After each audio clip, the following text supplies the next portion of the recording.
It's time for Declare Your Independence with Ernest Hancock. Believe me when I say we have a difficult time ahead of us. But if we are to be prepared for it, we must first shed our fear of it. I stand here without fear because I remember that I am here not because of the path that lies before me, but because of the path that lies behind me. I remember that for 100 years we have fought these machines. And after a century of war, I remember that which matters most. We are still here! Tonight, let us make them remember we are not afraid!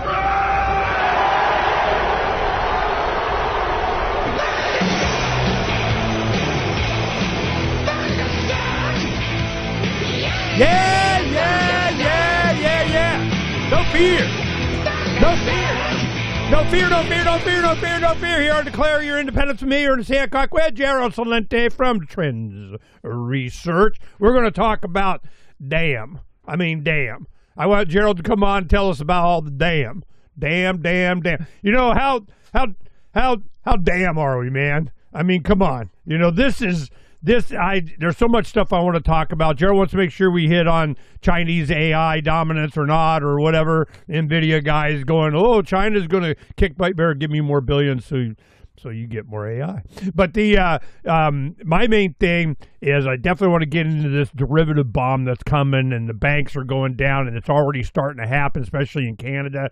And people are whistling past the graveyard. How far off am I, Gerald? Well, you're right on. You know, this is very serious times right now. And when you talk about what's going on in the banking system and the derivatives, let's remember what happened. We took out the domain name, the Panic of '08 in 2007. People forgot about the derivative scams going on back then. And also, hey, you don't have a job, you're deep in debt, you want to buy a house? Don't worry about it. We got a thing called a subprime mortgage. Sign over here. Don't worry about it. Yeah. And what happened? Again, not my data. Bard College, Levy Institute. The Federal Reserve bailed out the bankster bandits $29 trillion. Oh, my God. As the people lost their homes, as people went broke, business... Hey, we're the bank. Remember once upon a time, there's a story about Jesus Christ driving the banksters out of the temple. Yeah, I wonder why. Oh, 3 days later, he's on the cross, you know. He wanted to make sure. Yeah. And that's what's going on now. When you're talking about, we are the only magazine, the Trends Journal, that has been forecasting banks going bust. And here's why. Tracking trends is the understanding of where we are, how we got here, to see where we're going. Let's go back to 2020, when they launched the COVID war and locked down the country. Hey, we're pumping in trillions of dollars. Don't worry about it. Don't worry about it. Yeah, trillions of dollars pumped into this economy to artificially prop it up. Oh, remember the inflation skyrocketing? Hey, I'm little Jerome Powell. I'm the head of the Fed. No, there's no inflation. It's only temporary, only transitory. Okay, let's put it all together. They locked down the country, made people work from home. Right now, your office occupancy rate, according to Castle Systems with a K, is about 54%. Your office vacancy rate, meaning nobody in there, about 20%. Before COVID, it was 11%. There's going to be failures, big bank failures that no one is talking about, because there's going to be defaults on these huge loans that the office building owners have that they're not going to be able to repay because they're not going to renew their leases for what they had before. Again, you have a vacancy rate, ain't nobody there, 20% of the buildings. There's going to be an office building bust that's going to make the banks go bust. Now, let's go back to 2023. ain't ancient history, but well forgotten. 3 banks, Signature Bank, First Republic, and what was the other one? Conman Valley Bank? Oh, yeah, that one too. 3 banks went bust. Boop. Down goes the equity markets. Poof. Up goes gold. 3 banks. You're going to see a lot of banks failing. They're going to, and by the way, what the Trump administration's doing is they're cutting back on the regulations and the monitoring of what's going on. And then we have to look at the other factors. Going back to the debt that you talked about. When they fought the COVID war, not only did they pump in trillions of fake money, what they also did was lower interest rates to 0. And you saw the big merger and acquisition activities taken over. Yeah. How about that debt? That's what you're going to start seeing happening, and no one is talking about it. Why? Because they don't want the people to know how bad it is. There's absolutely no correction between Main Street and Wall Street. And all they do, here, Oxfam just came out with the article Monday. 10 billionaires in America got nearly $700 billion richer in the last year. 700 billion. Now, again, I'm a political atheist. We look at things the way they are, not the way you want them to be. And I'm a Bronx guy, all right? I know New York City. This election that they just had, this guy, Mondani, 34 years old, a little nobody from nowhere, gets a little over 50% of the vote and becomes the mayor of the biggest city in America. One of the top cities of the world. How come? Because the middle class is shrinking. The people have become plantation workers of Slavelandia. There was that old Clinton saying during the election in 1992, it's the economy, stupid. That's why Trump won, because he promised to boost up the living standards of the middle class, and it didn't happen. The Generation Z is going down the toilet. They see no future. And that's why this guy won.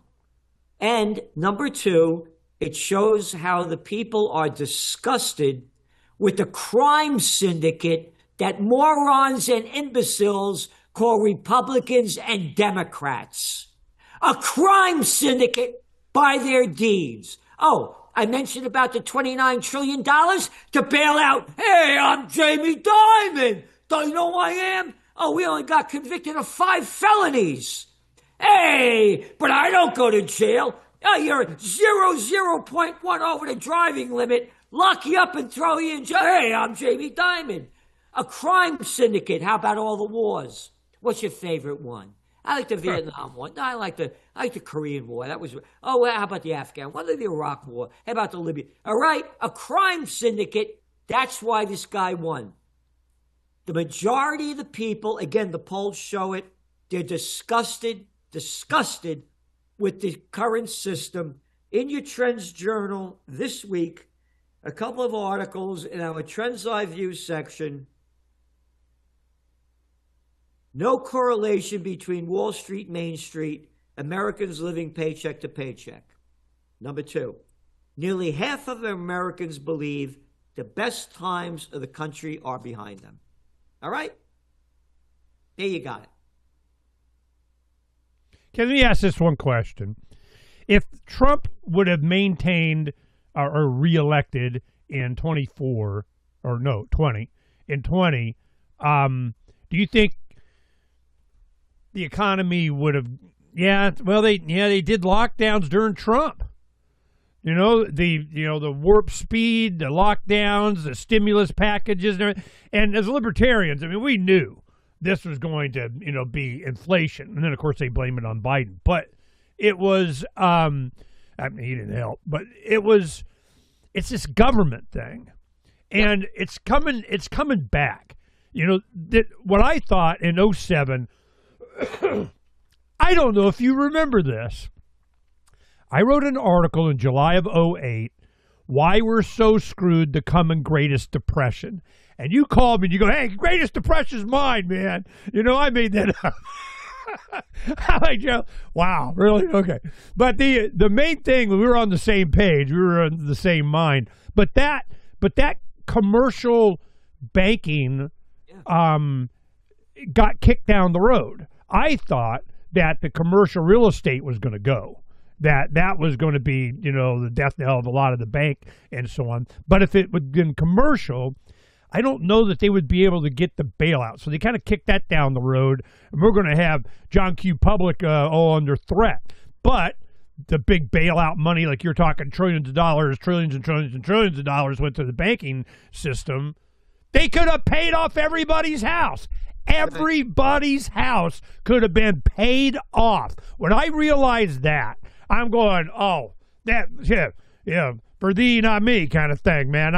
This is bad. So when you're talking about Mandani getting elected in this atmosphere, it was just a middle finger to everybody. Now, it was just over half, you know, and you had, you know, Cuomo. Seriously, that's your answer?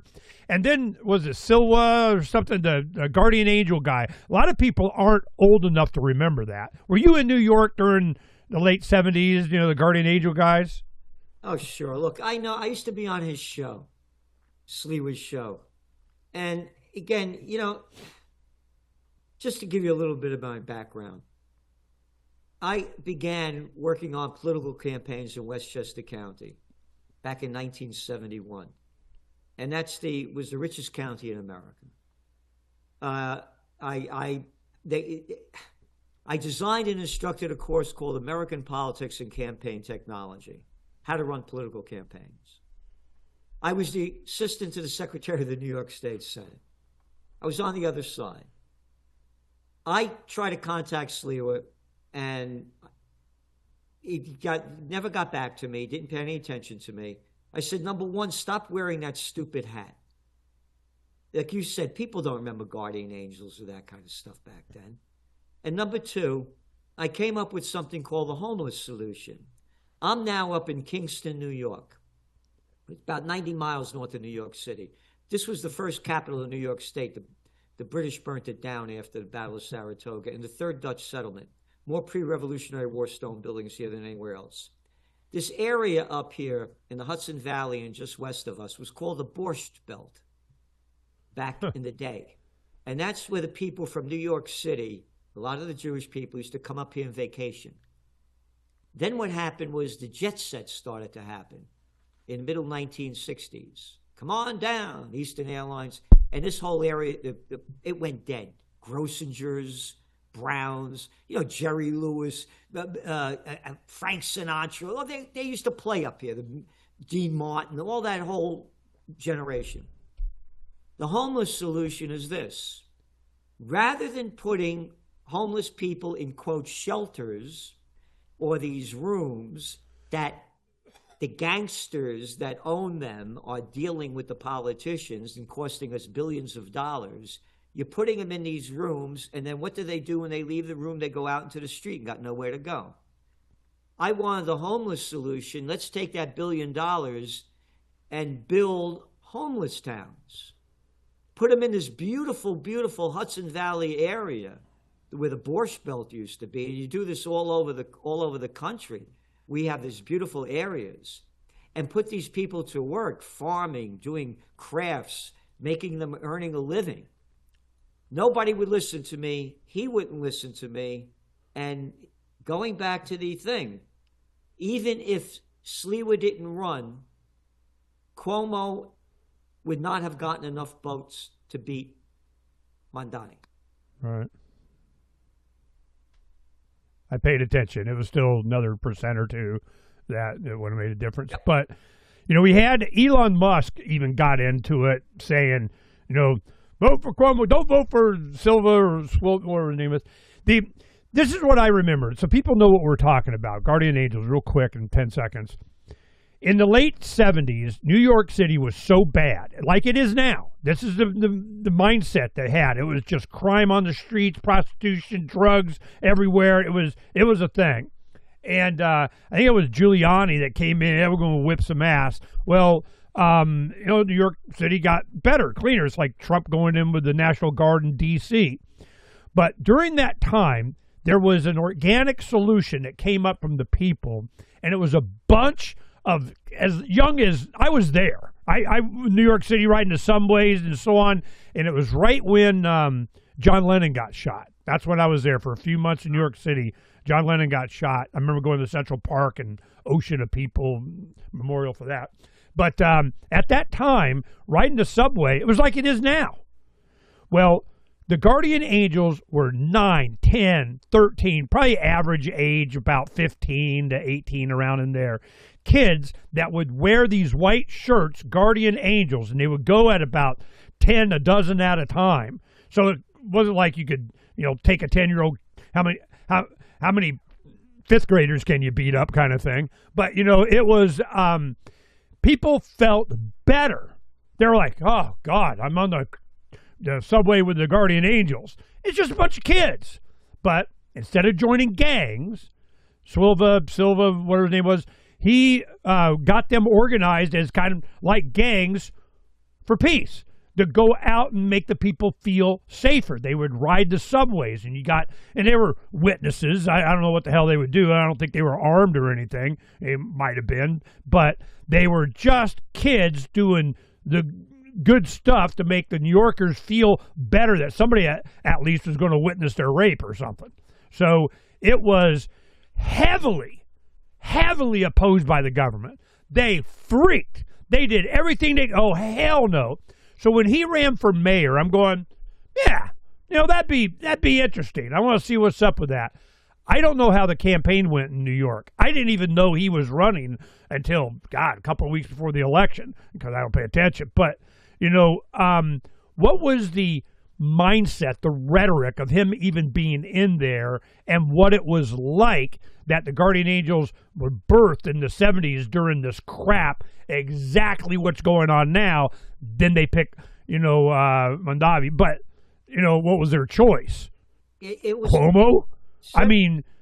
What happened in 78, again, I'm a New York City guy, it was wild as you couldn't, one time on Greenwich Street, I come out in the morning and there was a jack in the middle of my car and both front tires were off, all right?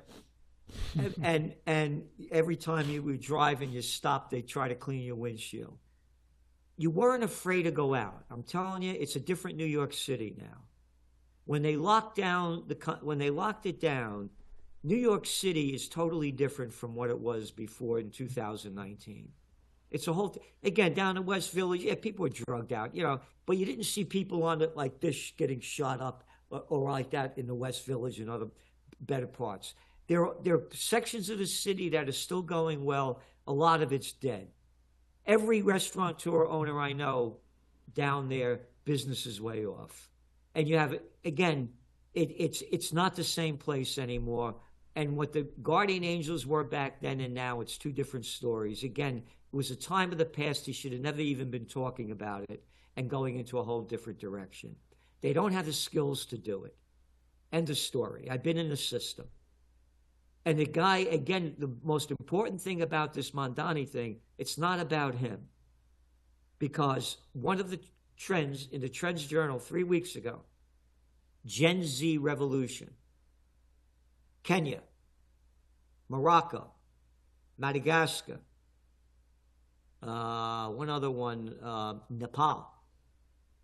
Generation Zs taking to the streets in mass against the government.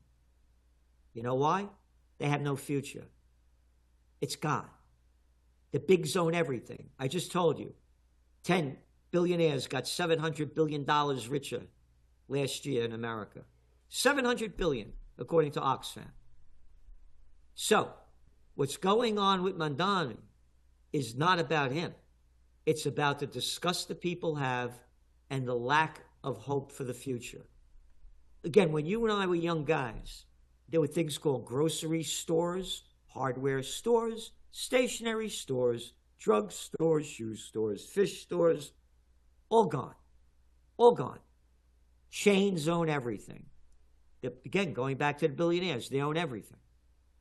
And very important, Musk came out against this guy, and this is what Trump said on Monday. He called Mamdani, quote, a Jew hater.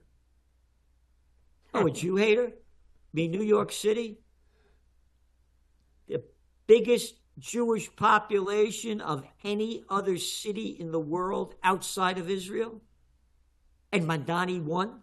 And every one of my Jewish friends, and I'm talking about several people, supported Mamdani and their kids. What was the reasoning, the mindset, the sell, the elevator speech, the what just, yep, we're going to give rent control and free food? I mean, chicken in every pot. I mean, what was it he was offering? Rent control, child care, free child care. Again, I believe that you have a kid, the mother should raise them, like my generation. If my mother put me in a nursing home for kids called a daycare center, I'd be dead. So I don't want to pay this crap. You have the kids. You know, I have a number of buildings. I have 3 of the most historic buildings in America. It's the only corner in America with pre-Revolutionary War stone buildings, and I put a lot of money into restoring them. You know what my school taxes are on average of them? $1 billion. $15,000 a year on average in my buildings for school taxes. Here's the deal. The more kids you have, the more you pay for it, all right? I don't want to pay for your kids. I got to pay this money? Oh, what, for a stupid government school system? But it's for the children. I hated I ran away from kindergarten across the Boston Post Road at 4.5 years old. Anyway, I hated school. It's a crime syndicate. So this guy Mamdani, the people have no future. You're not going to be able to raise your rents. Oh, I can't. Well, was it a protest vote, or was it an ideological, societal shifting, whatever, or is it just F you to the system? He's another something. I don't understand. Like, what was the turnout? How many people turned out that were eligible to vote? Did it go up or down? It went up. It was the biggest turnout since 1969. Whoa. And I'm telling you, it was the 3 things that you mentioned are the reasons why. It's all of them. I'm telling you, this is historic. This is historic. Well, here. I want to show this one story. Let's take a look at this.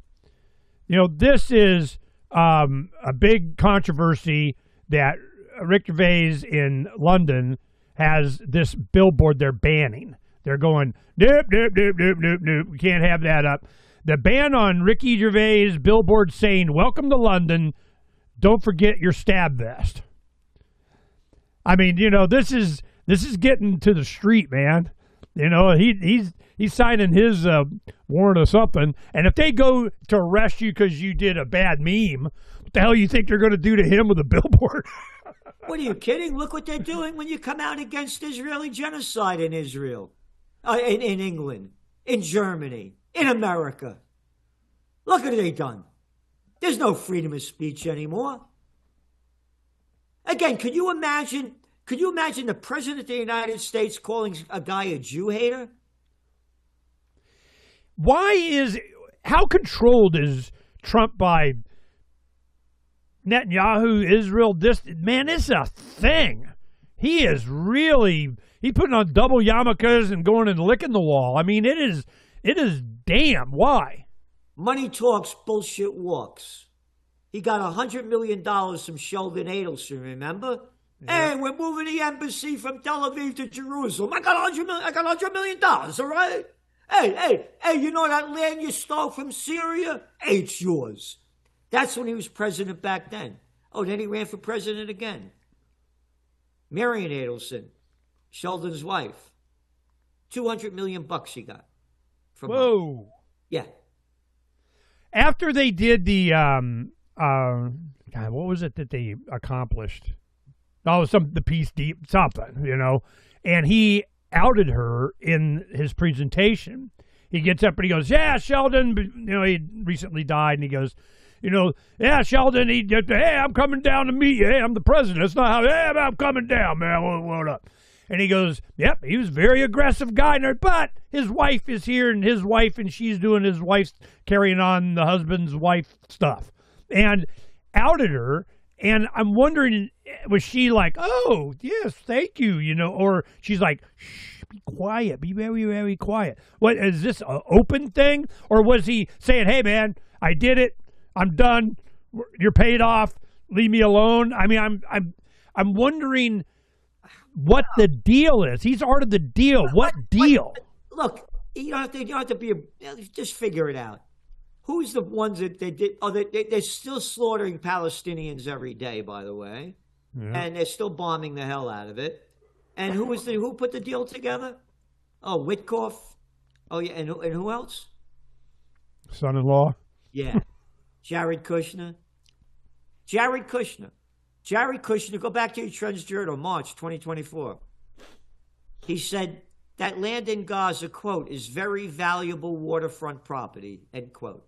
And we should move Palestinians out into the Negev desert.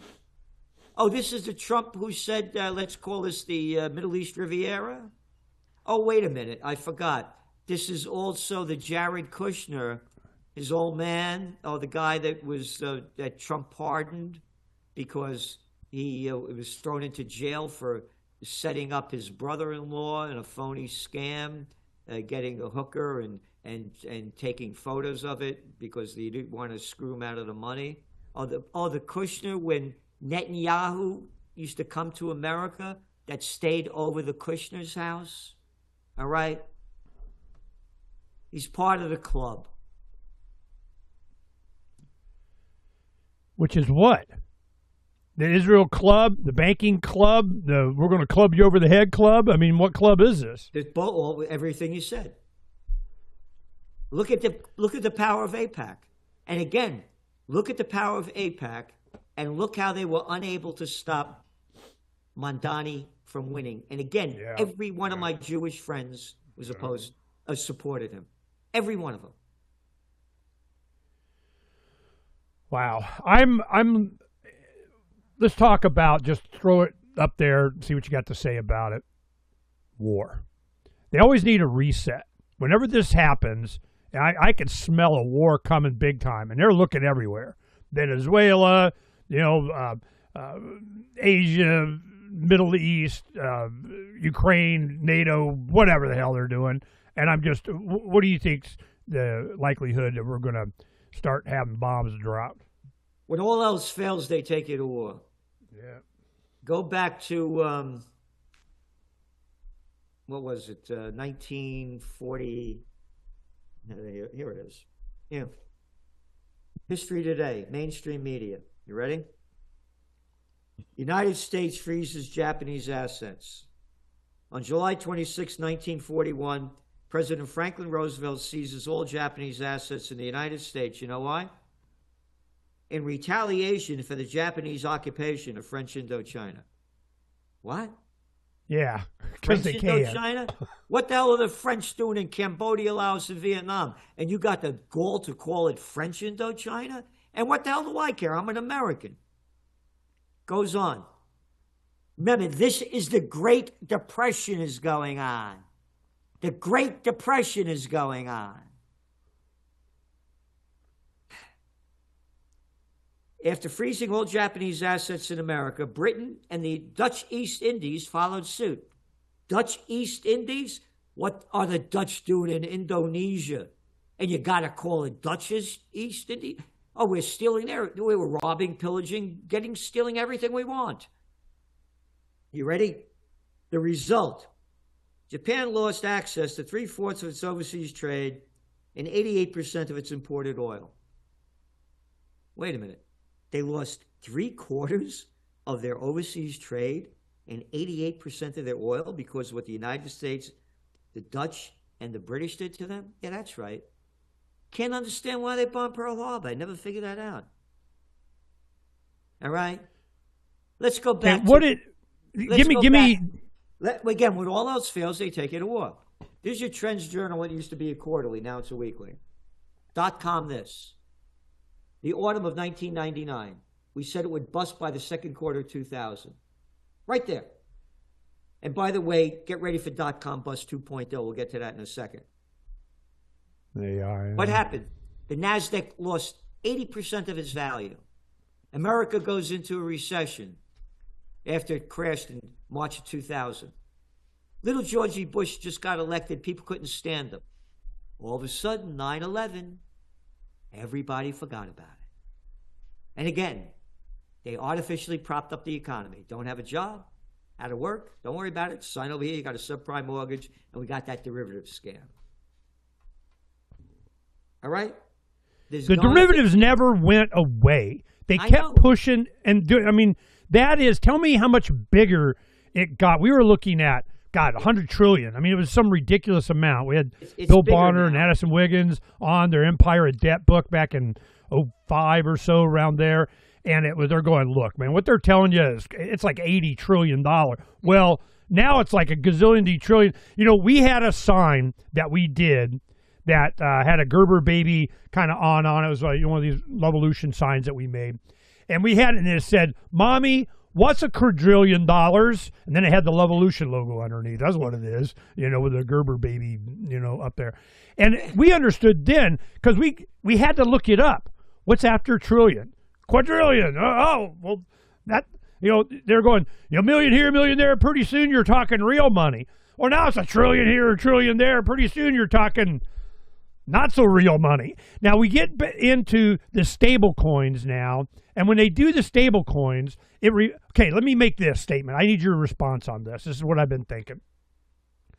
During the housing bust, during that, my wife's a real estate agent, and we were starting to look, and lots of people, I mean, hundreds of people showed up at our workshop because one of the other guys was doing a workshop on your mortgage and how you didn't owe and they didn't have, you know, some whatever was going on. The paperwork, they were just not doing the paperwork to transfer when a bank would buy out of the bank and who you paid your mortgage to, and everybody was going, you know, bankrupt, and all of a sudden they're foreclosing on your house that you were making payments on. It just went to the wrong something. You know, all kinds of crap was going on. Well, what happened was they created this thing called MERS, Mortgage Electronic Recording System or something, and instead of doing it the way you're supposed to so that the government can protect your property rights by having, you know, the deed and the mortgage are together here, we know, and the paperwork, oh, we're good. If they don't make payments, we enforce your property rights, the constable comes, the sheriff, they kick you out, whatever, done. Well, they couldn't do that because they didn't do the paperwork. They were just trading the houses as like stock numbers like crypto. So now they're coming back and they're going, all right, well, we're going to have everything in these stable coins that are going to be, let's put it in the way, let's make it $1. And I'm going, what the hell's the difference for that? The only reason is because it is faster. They don't have to do this 3-day settlement thing like Patrick Byrne did his on NASDAQ, the tokenization of his companies and all that kind of, you could see it coming. Well, what happened was, now that they have stable coins, they can do trades really fast, back money and cent, and kind of push a button on your phone and kind of, woo, man, we like it long time. But that gives them the ability, and it's gone like this. In Europe, they did a test on digital, central bank digital currencies, and they go, whoa. $700 billion can be moved out of the banks like that. Deposits, you know, runs on banks, different entities being able to get, because of the, you know, them turning everything into a token on to be used like that. So then you're going, okay, how is this going to save the dollar? It's going to prop up the dollar. It's going to make it for the dollar. The dollar. Well, everything else is counterfeit. You can put all your retirement, your IRAs, your 401ks, your pension funds, whatever, can buy stable coins. They're linked to the dollar. Well, when the dollar goes to shit, it just goes down faster. So I'm going, there's something systemically afoot here. Then Klaus Schwab goes away, and Larry Fink. And I go, oh, hell, we're better now, you know? So this whole thing, and then you got David Webb's great taking stuff, UCC code changing the states to make all your deposits. And I bring you up a lot. I mean, I beat up on your misfortune when you bought the futures and all of a sudden it's gone and all your future contracts on gold went away. This is the same thing. On line 37 on page 483, you totally agreed to rehypothecation. I guarantee you totally agreed. Well, everybody has totally agreed to everything, and it's all going away. I'm sounding like Gerald Celente. It's all going away, okay? So I'm just like, all of this is just a neon flashing sign of they have planned for us what, Gerald? What is their end game? You'll own nothing, and here's your happy shot, literally? That's it. Look, you use the term stable coin. Orwell couldn't have come up with a better name. Right. It's a total fraud, and everything's going to go digital.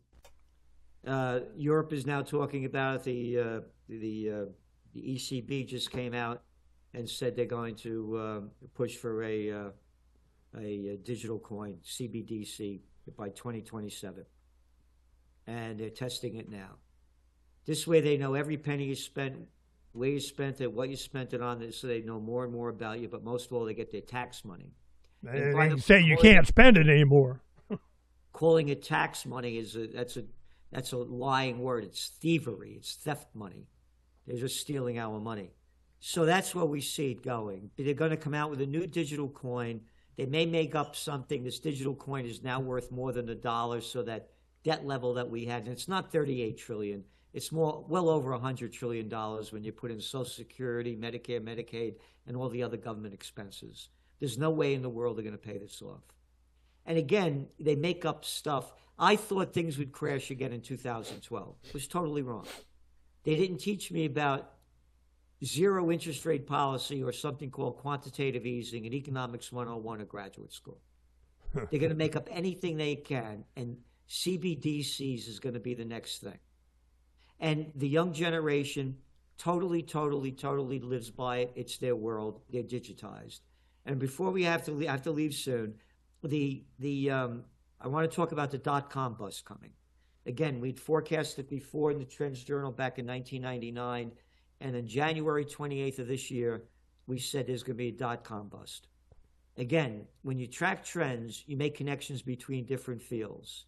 It's not what you like, what you want, what you wish for. China's going to lead the world in AI, and now that guy just came out from the NVIDIA, said it to the Financial Times on Wednesday. But he didn't give the whole reason why. The reason being is this. Tracking trends is the understanding, again, how we got here, where we are, and where we're going. Go back to the year 2000. 10% of Chinese 18-year-olds went to college.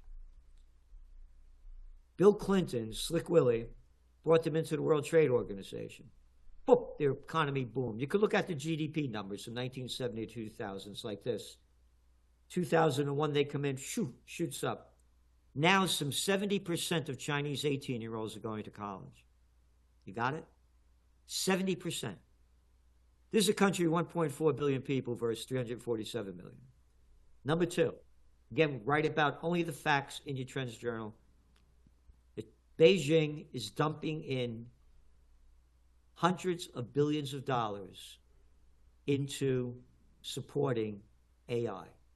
Love it, hate it, AI is the future. And China is going to lead the world in it. Number two behind them is going to be India. Go back, again, one of my books is an international best-selling book, Trends 2000.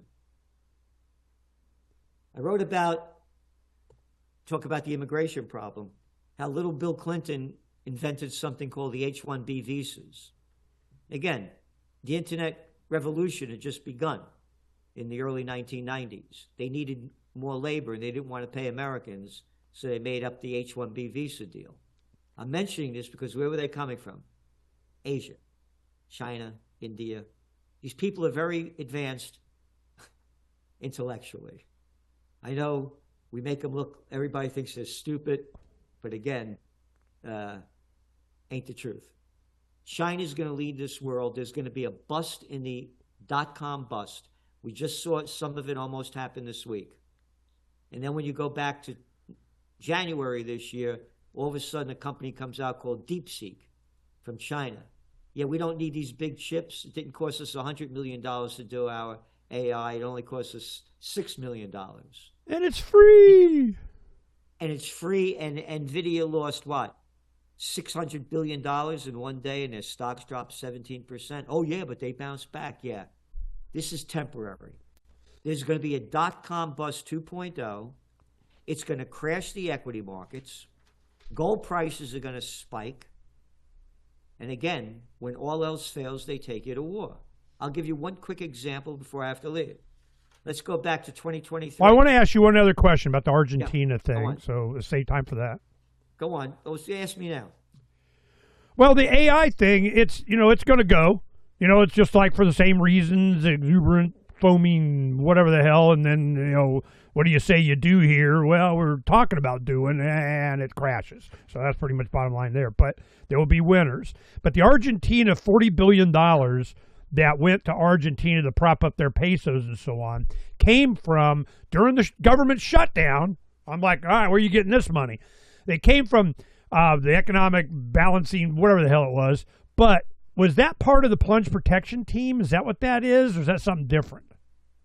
No, it's what it is. And again, what right do we have to give? What the hell do I care about Argentina? I've been down there. It's not my country. What do we make it as to support this little clown boy? That little jerk clown that's the president down there? What business is that of mine? What are we doing? As our country's rotting in front of us, we're doing this? Stealing more. Yeah, what was the justification other than his buddies, any. we're going to need bailed out? Zero justification. Yeah. So anyway, going back to what I'm talking about, there's going to be a dot-com bust. The markets are going to crash. Gold prices are going to spike. And again, it's all connected. When this thing goes down, they're going to take us to war. I said, there's another example, 2023. There were 39 weeks of major protests going on in Israel because of Netanyahu's Judicial Reform Act, which basically said, no, you're not going to take me to court for the crimes that they say I committed. We're getting rid of the judicial system and the politicians will be in charge. 39 weeks of protests were going on. Not my language. Isaac Herzog, the president of Israel, said back then, there's a civil war going on in Israel. Then what happens? Hamas attacks on October 7th, 2023. Everybody forgot about the 39 weeks of protests. When all else fails, they take you to war. In the Trends Journal, we only write the facts. 3 days after Hamas attacked, it was reported that the United States and Egypt had warned Israel the attack was coming. Number two, we subscribe to Haaretz, the Israeli newspaper. We cover the world. We go to Times of Israel. We go to Jerusalem Post, Ynet. We go to IRNA, ISNA, Tehran Times, the Press TV, what the Iranians have to say, Arab News, on and on. Anyway, Haaretz reported time and time again after that happened that they knew exactly it was going to happen, and they let it happen. When all else fails, they take you to war. When the dot-com bust comes, and again, I just read to you what happened during the Great Depression with Franklin Roosevelt seizing all Japanese assets, cutting off their oil and 3/4 of their supply. And our gold. I told you about the dot-com bust, and all of a sudden 9/11, everybody forgot about it. The same thing is going to happen now. If we don't have peace on earth, it's going to be hell on earth. Revaluing of the Fort Knox gold that I haven't got my audit yet. I mean, I've been waiting on that. But wait, stop right there. They know exactly what's in there. It's a lot of. They're going to tell me?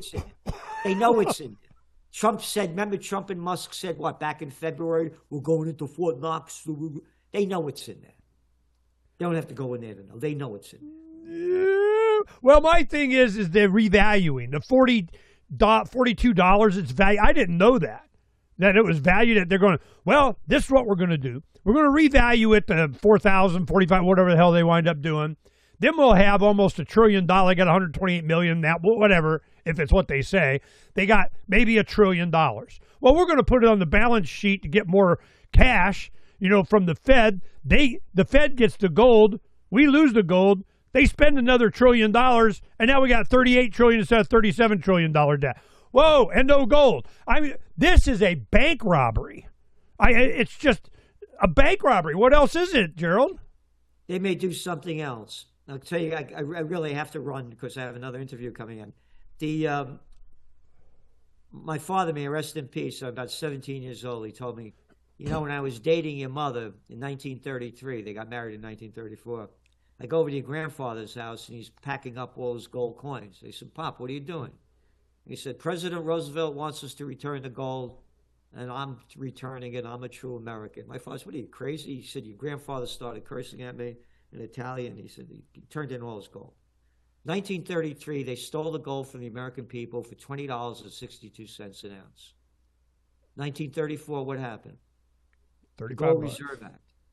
They raised the price 70% to $35. All right? Thanks for playing. It's ours now. Again, the Great Depression's going on. They may do the same thing now. They may say, we got $1 zillion worth of gold in Fort Knox, and we're raising the price of gold to $4,000, $5,000, $6,000, $7,000 an ounce.